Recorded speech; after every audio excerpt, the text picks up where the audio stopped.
You see, everyone is talking about revival,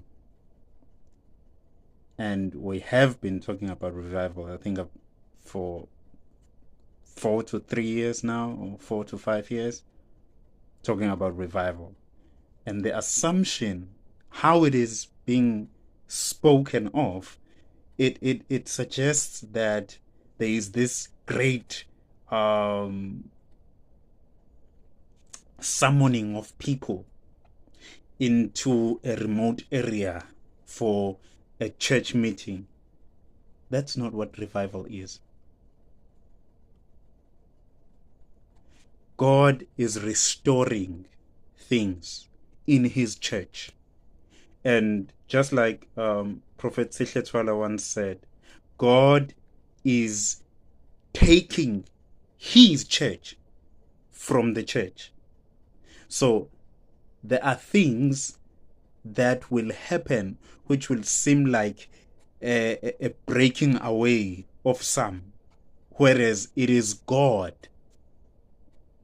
saving them from the lukewarmness, from the resistance to repent of the masses within the Christian construct.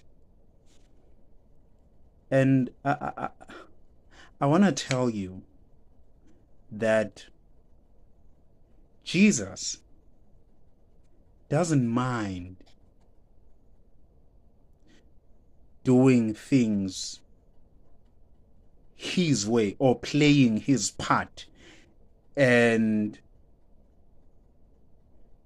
living the part that the church has to do to their own discretion, because he told us that he is leaving us with the Holy Spirit who will lead us to all truth, meaning we are supposed to follow the leading of the Holy Spirit, but he won't force us. He will lead us to all truth.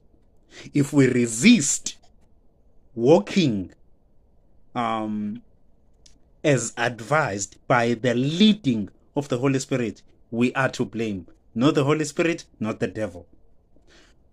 So Jesus is building his work, his church. Whether you subscribe to his teachings or not, that's your business. But what I wanted to emphasize right now is that revival has been happening.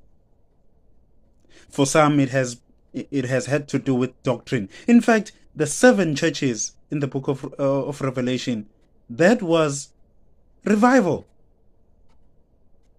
I commend this about you, but I have this against you. That was revival. I commend this, but although I commend this about you, I have this against you. He is still doing that same thing today. We have to allow the Spirit of God to do what he has been assigned to do, or else we are to blame. The great falling away will not happen